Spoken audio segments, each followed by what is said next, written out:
안녕하세요. 저는 참 멋없게 파혼을 하고 다시 싱글의 삶을 누리고 있는 40살 여성입니다.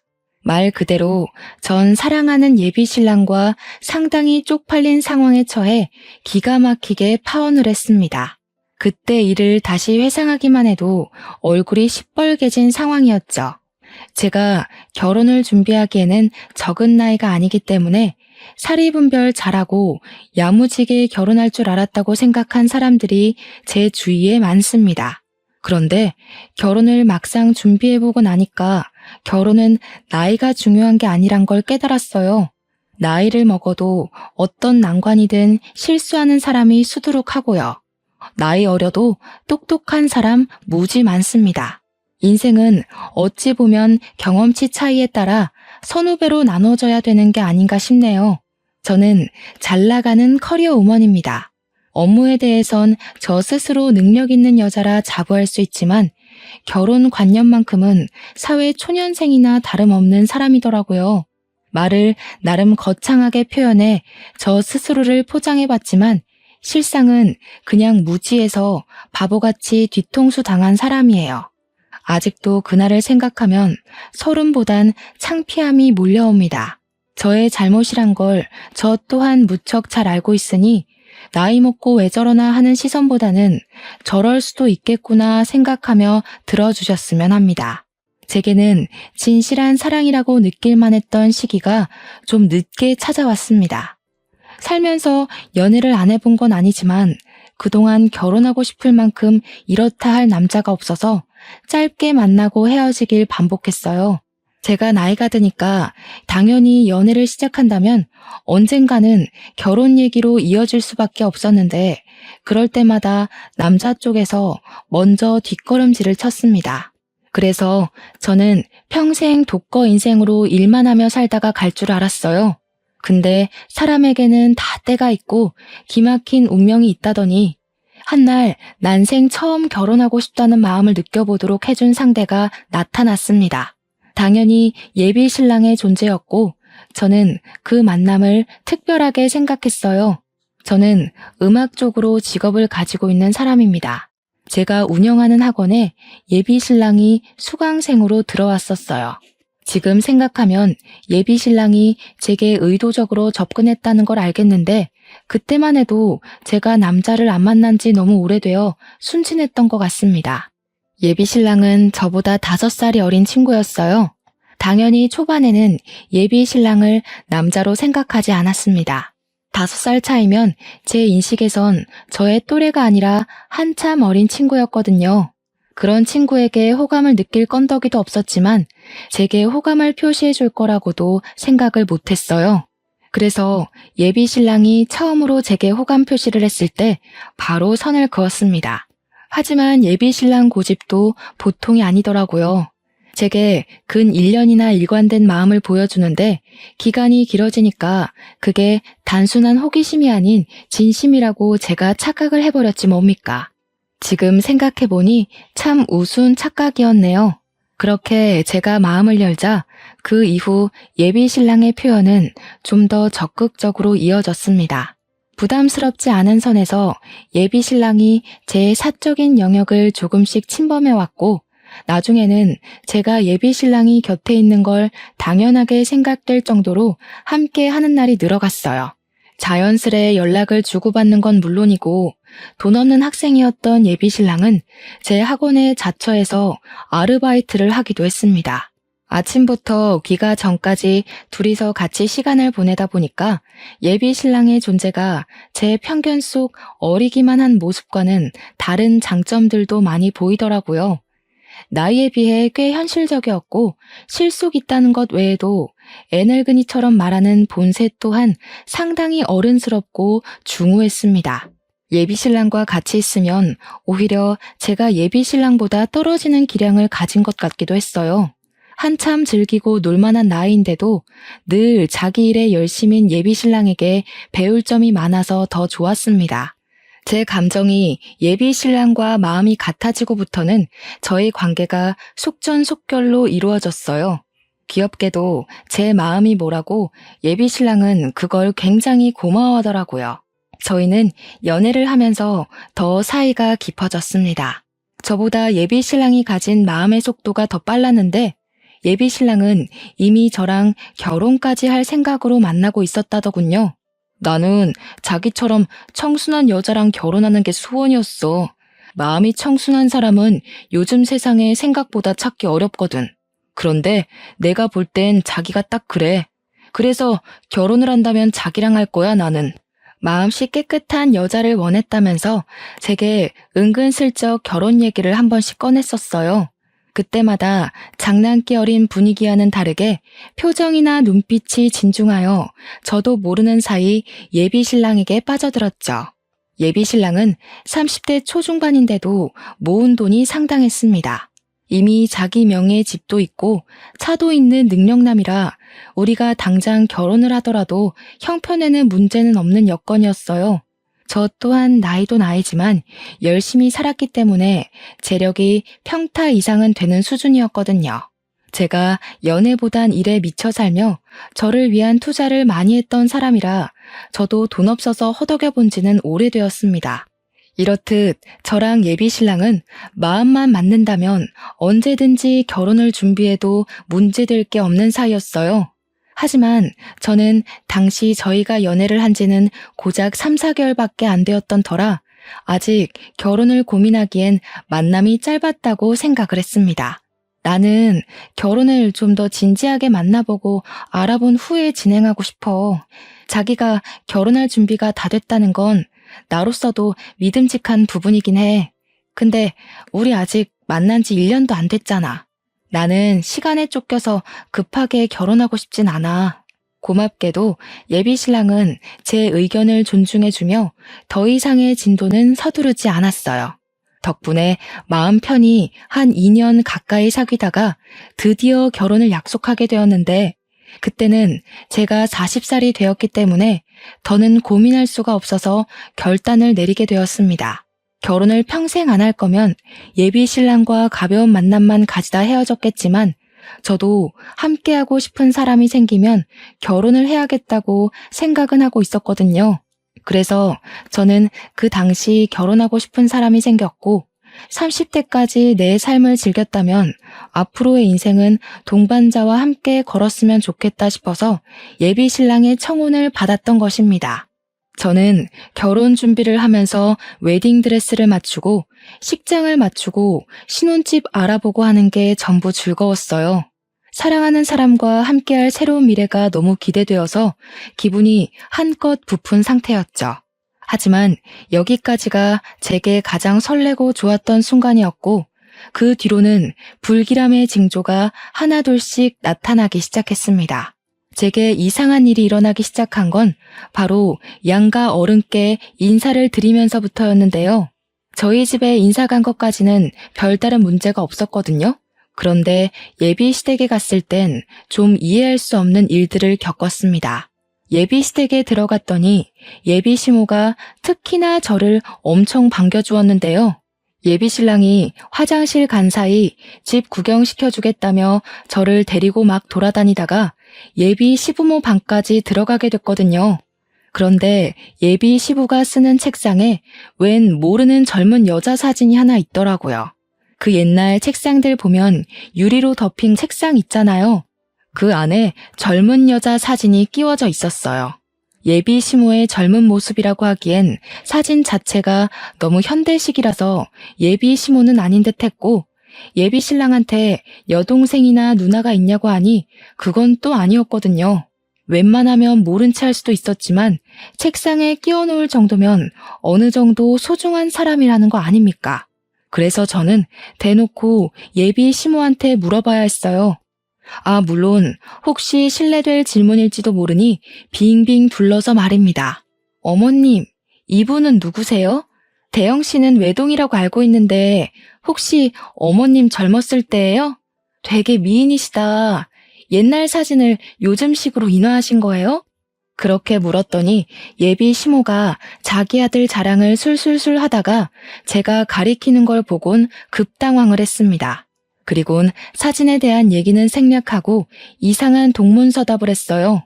이제 그만 밥 먹자더니 저를 데리고 급하게 거실 밖으로 나와버렸죠. 어르신이라서 그런지 아니면 제가 정말 물으면 안 될 일을 물어서 그런 건지 예비 시모 행동이 너무 부자연스럽더라고요. 그렇게 수상쩍게 나오는데 제가 더 궁금하지 않겠습니까? 일단 예비 시댁에선 마무리 잘하고 나와서 예비 신랑한테 따로 그 사진의 존재를 물었습니다. 엄마가 그 사진 아직 안 치웠나 보네? 사실 내가 지난번에 전 약혼녀 얘기한 적 있잖아. 걔랑 결혼까지 갈 뻔한 사이였는데 걔가 알고 보니 자기 집 형편을 사기쳤더라고. 그래서 파혼한 사람이야. 그러니까 한마디로 전 약혼녀 사진이 버젓이 있다는 겁니다. 그런데도 예비 시부모가 전 약혼녀 사진을 갖고 있는 건 예비 시댁과 그녀가 많이 친했었다고 그래서 그녀의 소식을 가끔씩 궁금해한다고 하는 겁니다. 예비 신랑은 제가 괜히 신경 쓸까봐 그는 그녀 욕을 더 하면서 자기 입장에서는 꼴도 보기 싫은 여자라고 했습니다. 예비 신랑이 파혼했다는 이력을 못 들은 게 아니었기에 그냥 싶었는데 그 변명 자체가 제게 그리 개운한 변명은 아니었어요. 도대체 전 약혼녀랑 집안이 얼마나 가까웠길래, 도대체 그녀가 얼마나 자기 집 형편으로 사기를 쳤길래 책상에 사진까지 복원할 정도로 좋았던 관계가 파혼으로 치달았나 궁금했습니다. 물론 전 약혼녀랑 파혼하는 덕에 제가 예비 신랑을 만난 거라 당시에는 그저 그녀가 예비 신랑을 놓쳐줘서 고맙게만 느껴졌어요. 그렇게 결혼식 날짜가 3주 뒤로 바짝 다가왔습니다. 저와 예비 신랑의 관계는 여느 때처럼 돈독했어요. 당시 저는 앞으로 다가올 성대한 식을 위해서 살도 빼야 하고 피부 관리도 해야 하고 신혼여행지도 알아봐야 하고 이런저런 일들 때문에 정신없이 보냈는데요. 그 때문에 예비 시댁에서 봤던 그 사진 여부에 대해선 까맣게 잊어버리고 있었습니다. 그렇게 한창 바쁘게 지내고 있던 날 제게 문자 하나가 왔어요. 모르는 번호였지만 결코 무시할 수 없는 저를 향한 경고 메시지 같은 거였는데요. 저더러 현재 만나고 있는 사람이 김대영 씨 맞냐고. 그 사람 사기꾼이니까 결혼하지 말라는 간결하고도 강한 경고가 날라왔었어요. 느닷없이 날라온 문자는 황당한 내용이었음에도 불구하고 제 등골에 초름을 쫙 일으켰습니다. 근거 없는 말이니 무시하면 된다지만 이상하게 그 브레이커를 밟은 것처럼 제 심장이 덜컥 멈추게 되더라고요. 이 사람은 누군데 제 예비 신랑을 알고 있고 사기꾼이라고 하고 결혼을 하지 말라는 건지, 우리가 결혼을 한다는 사실은 또 어떻게 알고 있는 건지 머리를 굴리면 굴릴수록 의문투성이었습니다. 그냥 지나칠 수 없는 문자였으나 검증되지 않은 메시지이니 일단은 답장을 하지 않고 그날을 넘겼습니다. 그럼에도 그날은 하루 종일 제 머릿속에 그 문자 내용들만이 가득했어요. 그리고 바로 그 다음날 제가 답장이라도 해주길 바라는 건지 같은 번호로 비슷한 분위기의 문자가 또 날라오더라고요. 문자 내용은 역시나 예비 신랑과 결혼을 하지 말라는 협박조의 설득이었죠.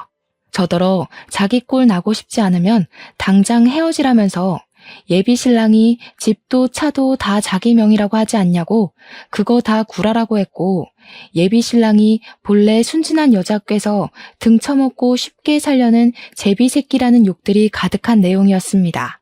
이런 문자는 하루 이틀을 시작으로 매일매일 날라오기 시작했어요. 그럴 때마다 저는 계속 읽고 무시했고 그 찝찝한 문자를 그저 누군가의 장난일 뿐이라고만 생각하려 했습니다. 하지만 그런 부정의 문자를 계속 받다 보니 점점 정신이 이상해지는 것 같더라고요. 시간이 갈수록 문자의 황당한 내용들이 진짜처럼 느껴지지 뭡니까? 아직 예비 신랑한테 말은 안 한 상태였어요. 문자 내용을 보면 볼수록 이걸 보내는 당사자가 예비 신랑과 결혼 직전에 헤어졌다던 전 약혼녀의 존재 같았거든요. 왠지 제가 먼저 상황의 진위를 알아내고 싶었습니다. 혹시라도 이 문자들이 사실이라면요? 썩은 동아줄이 아니라면요? 당연히 제게 더 소중한 사람의 말을 믿어야겠지만 아마 다들 이런 의문의 메시지를 받는다면 대부분 흔들릴 거라고 생각합니다.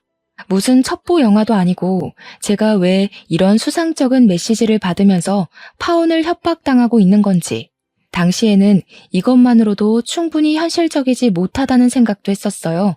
믿어야 되나 말아야 되나 그걸로만 고민한 지 한 2주 정도 되었을 때 저는 더 이상 혼자서 이 사실을 감당 못할 거라고 보고 예비 신랑에게 그간 받았던 문자 내용을 밝히기로 마음을 먹었습니다. 그래도 결혼식을 일주일 앞둔 예비 신부 입장에서 당연히 예비 신랑 쪽을 믿어야겠다는 일말의 신의로 물어본 거였죠. 대체 이 여자는 누군데 자기더러 사기꾼이래? 대꾸 안 하려고 했는데 솔직히 내가 결혼할 남자로 자꾸 이런 소리 들으면 나 좀 불안하거든. 제가 받은 문자를 보자마자 예비 신랑은 사색이 되더니 깜짝 놀라더군요. 그러고는 왜 진작 얘기 안 했냐고 갑자기 성질을 내더라고요. 그러다가 또 혼자 진정해서는 저를 안아주었습니다. 내가 예전에 전 약혼녀 얘기했었지. 걔가 나한테 집안 사기쳐서 파혼했다고 했잖아. 나한테 보복하려고 너 신상캐서 이 짓 하는 것 같은데 당장 차단해. 상대해줄 가치도 없는 여자야. 보복을 무슨 이런 식으로 하는데? 내 번호는 또 어떻게 알아서 이러는 거래? 이거 엄연히 범죄야. 자기도 이 여자가 이러는 거 몰랐을 정도면 이거 경찰에 신고해야 돼. 하는 짓이 정말 스토킹이잖아. 원래 뭐 없는 애들이 더 그리 추잡하게 나오는 거야. 그런 애들은 신고해도 답이 없어. 내가 진짜 알아서 할게. 돈 몇 푼 쥐어주면 더는 안 이럴 거야. 돈 몇 푼을 쥐어주는 것도 제 입장에서는 이해가 되지 않아서 예비 신랑을 말렸습니다. 그냥 신고하면 경찰이 생각보다 깔끔하게 처리해준다고 말했더니 예비 신랑이 절대적으로 자신이 알아서 하겠다는 의사를 보이더라고요. 그렇게 혼자서 갈팡질팡한 태도를 보이던 예비 신랑은 제 휴대폰을 가져가더니 전 약혼녀 번호를 차단했습니다. 이미 그런 행동만으로도 예비 신랑의 존재가 제게는 부자연스럽게 비쳤어요. 하지만 문제는 제게만 오는 문자가 아니었다는 겁니다. 문자는 그저 약과에 불과했는데요. 한날 엄마한테서 전화가 오더라고요. 받았더니 뭐라는 줄 아시나요? 아직도 이 부분은 기가 찹니다. 선주야, 나한테 이상한 문자가 하나 왔다. 어떤 사람이 네 신랑더러 뭣도 가진 것 없는 빈털털이니까 집안 망하기 싫으면 딸 결혼 말리라면서 이상한 소리를 하네. 이게 다 무슨 말이니? 이 문자 받고 네 아빠랑 얼마나 놀랐다고. 이때부터 저는 이게 예산일이 아니라는 걸 본능적으로 느꼈어요. 그 여자가 도대체 우리 엄마 연락처는 또 어떻게 알아낸 건지 이젠 어처구니가 없더라고요. 저는 일단 엄마를 안심시킨 후에 그 여자를 수신 차단하라고 시켰습니다. 그리곤 예비 신랑한테 제 엄마 사정까지 얘기를 했어요.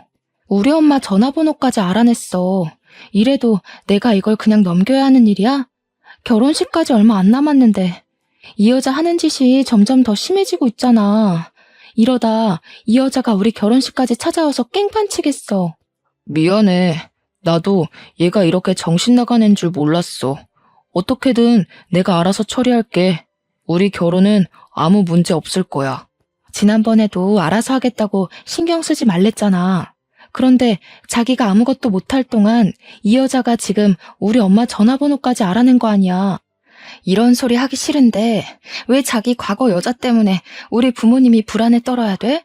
나 이거 신고할래. 기분 나빠서 못 참겠어. 제발 나 좀 믿어줘. 얘가 아무래도 내가 찾는 거 눈치채고 갑자기 숨어버린 것 같아. 얼마 전에 마주쳤는데 도망친 이후로는 못 찾고 있어. 이러면 경찰에 연락한다고 해도 말짱 도루묵이야. 나 조금만 믿고 기다려주라, 응? 우리 결혼식은 절대 차질 없게 할게. 예비 신랑은 제게 절절매며 사과를 하더니 한 3일은 연락이 없었습니다.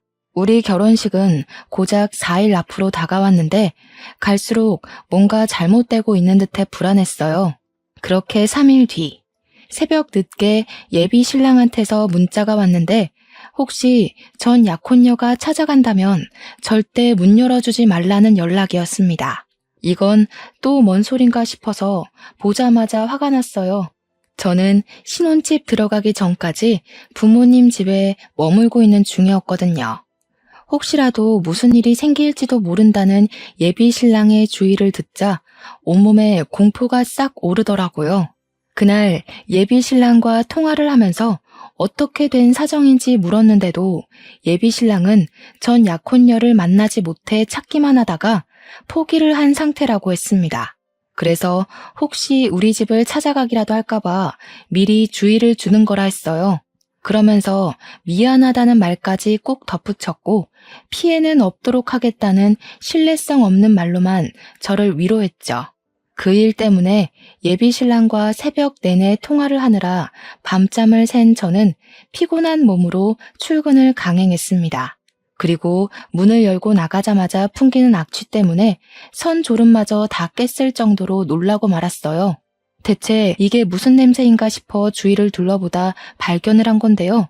세상에나 우리 집 대문 뒤에 웬 사람 똥이 있는 거 아니겠어요? 그냥 모양새나 굵기 등을 봐선 분명 사람 똥 같았습니다.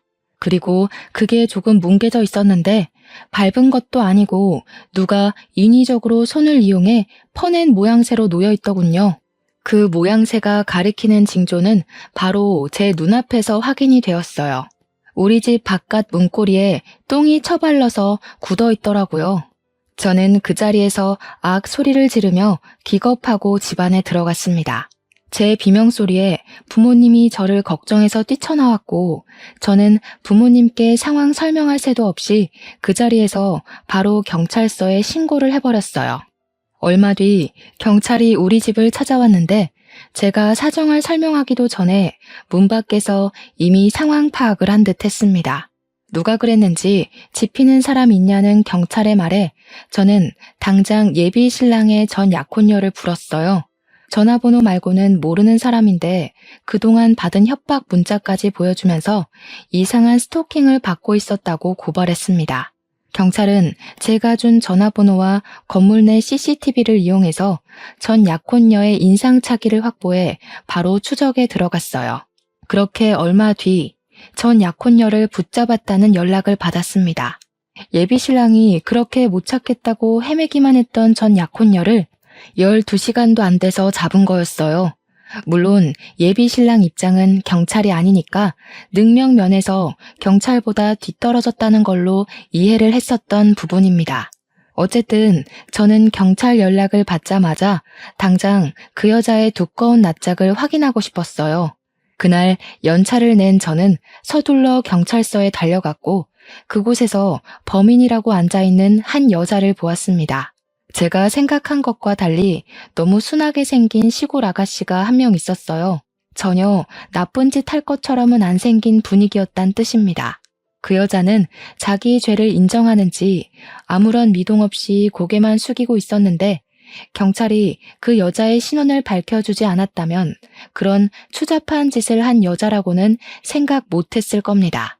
경찰 덕분에 저는 그 여자가 전 약혼녀라는 걸 알았고 바로 그 전 약혼녀를 붙잡고서 그동안 받았던 스트레스를 쏟아냈어요. 도대체 당신 정체가 뭐야? 우리한테 왜 이래요? 이미 대영 씨랑 헤어진 사이라면서요. 그쪽이 대영 씨한테 사기쳐놓고 왜 대영 씨더러 사기꾼이라고 하는 건데요? 이거 엄연히 스토킹이에요. 이럴수록 그쪽만 더러운 꼴 당하는 거 몰라요? 그 인간이 그러던가요? 저보고 사기꾼이라고? 아주 살려고 발버둥을 치고 있구만. 저기요.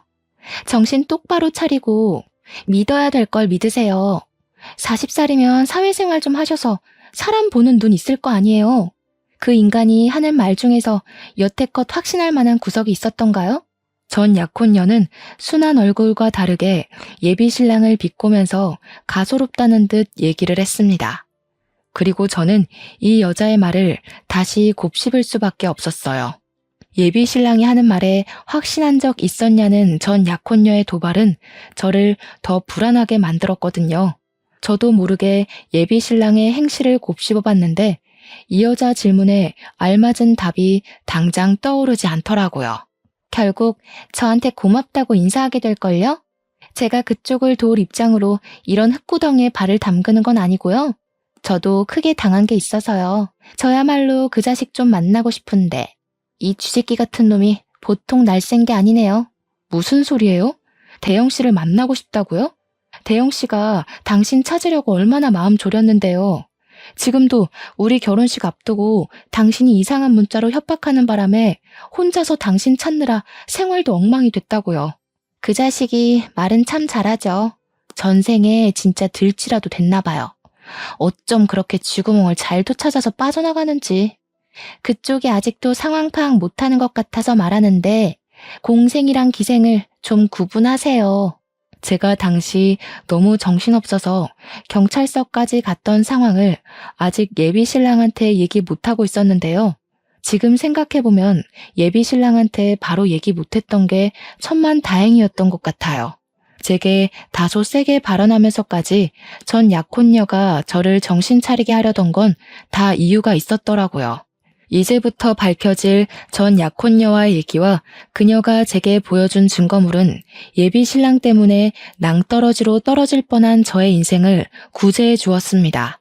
그 새끼 돈 많은 척 다 가진 척 하면서 마음이 청순한 여자가 이상형이라고 안 해요? 너 같은 여자랑 결혼하는 게 꿈이라고 안 하던가요? 그거 다 그 새끼 수법이에요. 이 정도로 뒤구린 인간이면 사정을 잘 몰라도 결혼식을 취소해야 되겠다는 생각 안 들어요? 나 같으면 진이 따지고 말고 할 것 없이 그런 찝찝한 놈 바로 버릴 텐데. 전 약혼녀 입에서 예비 신랑이 제게 했던 고백을 듣는 것만으로도 이미 충격인데 그녀가 하는 말은 더 이상 제가 예비 신랑을 신뢰할 수 없도록 만들었습니다. 예비 신랑이 전 약혼녀한테 접근했던 건 예비 신랑이 전 약혼녀에 대한 사전 조사를 제대로 안 해서 전 약혼녀가 상가 건물 몇 채는 갖고 있는 줄 알고 접근을 했었다네요. 뒤늦게 전 약혼녀에게 몇 억 가치의 건물이 없다는 걸 알고는 가차없이 버렸다고 했어요. 그런데 중요한 건 이런 수법을 당한 여자가 한둘이 아니었다는 겁니다. 전 약혼녀는 자기가 제일 긴 세월간 예비 신랑한테 사기를 당했다가 까였고 자기 부모님 통장을 훔쳐간 예비 신랑을 쫓기 위해서 이를 갈며 예비 신랑의 다른 약혼녀들까지 만나서 고소하기로 마음을 모아왔다고 했어요. 그러면서 제게 보여준 고소 동의란에는 무려 18개의 서명이 기재되어 있었습니다. 그 여자들은 제 눈앞에 있는 전 약혼녀를 빼고는 하나같이 예비 신랑보다 연상이었고 재산이 기본적으로 억대에다 직업은 한 자리 하는 사람들이라고 했어요. 그러니까 전 약혼녀는 예비 신랑의 실패작 같은 부분이었다는 걸로 해석이 되었습니다. 그래서 전 약혼녀와 만난 시간이 아까웠던지 그녀의 부모님 통장에 손을 댔었나 봐요. 모든 걸 세세하게 들었음에도 이건 결국 말뿐이라고만 생각하고 싶었던 게 당시 제 마음이었어요. 소중한 사람에게 당한 배신을 한순간에 믿는다는 거, 그거 정말 어려운 일이거든요. 그리고 예비 신랑을 향한 제 마음속의 기대가 단 한 톨도 남지 않을 때까지 믿어야만 돌아설 때도 미련 없이 등을 보일 수 있잖아요. 이 사람들이 우리 신랑이랑 관련 있다는 걸 어떻게 증명해요? 개인적인 앙금 때문에 일 꾸며서 우리 사이 망치려는 거 아니에요? 그쪽 집안 형편 안 좋은 편이라면서요. 괜히 우리 신랑 재력이 아까워서 붙잡고 싶은 거 아닌가요? 부정하고 싶겠죠. 저뿐만 아니라 고소에 동의한 여자들도 다 그쪽처럼 그렇게 부정했대요. 새파랗게 어린 놈한테 사기당한 게 쪽팔려서 모른 척 눈 감고 넘겼던 건데 아직도 그렇게 살고 있다고 하니까 늦게나마 깜빵에 넣고 싶나 봐요. 다들 저한테 뭘 보내줬는지 아세요? 저는 이미 심하게 흔들려 버렸지만 예비 신랑이 제게 보여준 진심이 거짓이었다는 걸 믿고 싶지 않아서 자꾸만 전 약혼녀한테 따졌어요. 어쩌면 저도 모르게 예비 신랑을 마음 놓고 돌아설 수 있도록 더 확실한 증거를 갈구했다고 봐도 될 것 같네요. 그렇게 저는 전 약혼녀가 마지막으로 보여주는 증거물에서 완벽하게 무너지고 말았는데요. 그녀가 보여준 것은 다름 아닌 18명의 여자들이 보내온 예비 신랑과의 웨딩 사진이었어요. 그 순간 저는 남아있던 일말의 기대마저 내려놓고서 그만 주저앉고 말았습니다. 결혼식을 고작 3일 앞둔 날이었는데 저의 모든 앞날이 와르르 무너져 앞이 깜깜한 기분이었어요. 머릿속이 새하였죠. 전 약혼녀는 이미 경찰한테 이 사실을 밝혔는지 경찰 쪽에서 이미 예비 신랑을 체포하러 갔다고도 했습니다.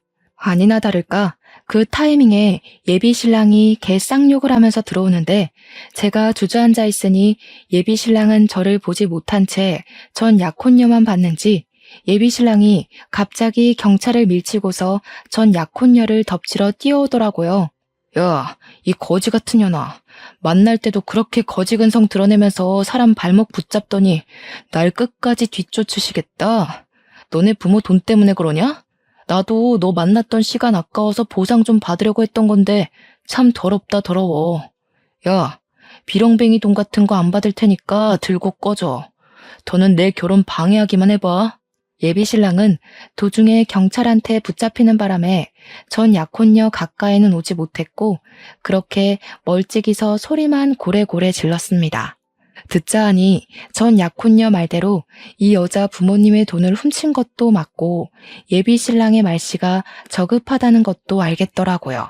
전 약혼녀를 대하는 태도만 봐도 제가 들은 모든 사실이 루머가 아니라는 것 정도는 눈치챌 수 있었습니다. 충격에 한참 주저앉아만 있던 제가 뒤늦게 자리에서 일어나니까 예비 신랑이 깜짝 놀라서 그대로 다리에 힘이 풀리더라고요. 그 처량한 꼴이 예비 신랑의 실체를 보여주는 것 같아서 더 울분이 터졌습니다. 예비 신랑은 경찰을 바로 뿌리치고 제게 달려왔어요. 자기가 왜 어떻게 여기 있어? 이 여자가 또 뭐라고 한 거지?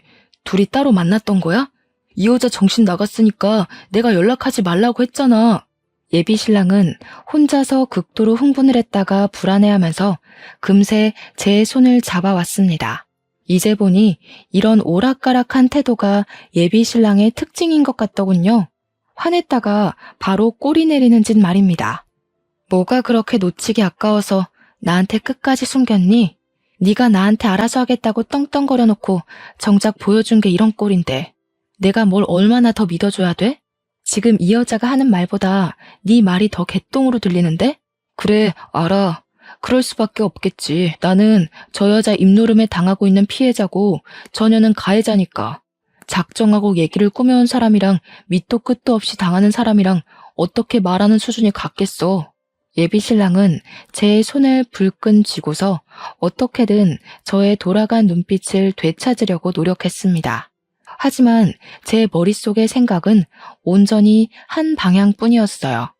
제게 믿음을 갈구하는 이 손으로 예비 신랑이 18명 여자의 뒤통수를 쳤다는 생각에 그저 화가 치밀어 오르기만 했죠.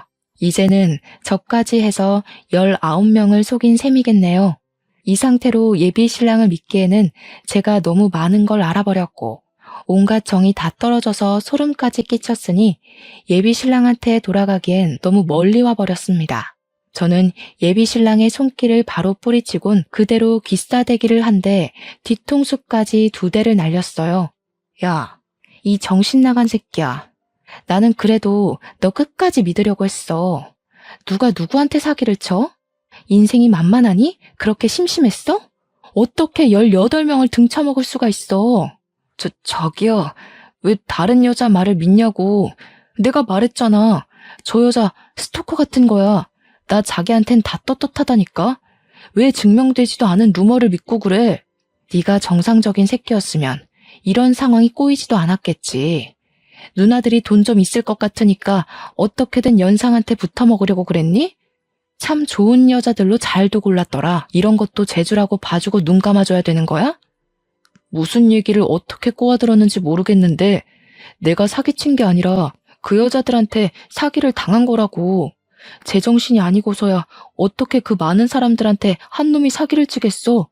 어느 쪽이 좀 더 실현 가능한 일인지를 잘 판단해 봐야지. 무작정 듣는 대로 믿으면 어떡해. 예비 신랑은 정말 끝까지 잘못을 인정하지 않고 꽁무니를 빼더군요. 도대체 뭘 믿고 경찰서에서까지 발뺌을 하는 건지 놀랍기만 했습니다. 황당했던 저는 전 약혼녀 폰에 있는 18개의 웨딩 사진을 예비 신랑 눈앞에 들이밀었어요. 그러니까 이젠 뭐라고 하는 줄 아십니까? 그 여자들이랑 연애만 했대요.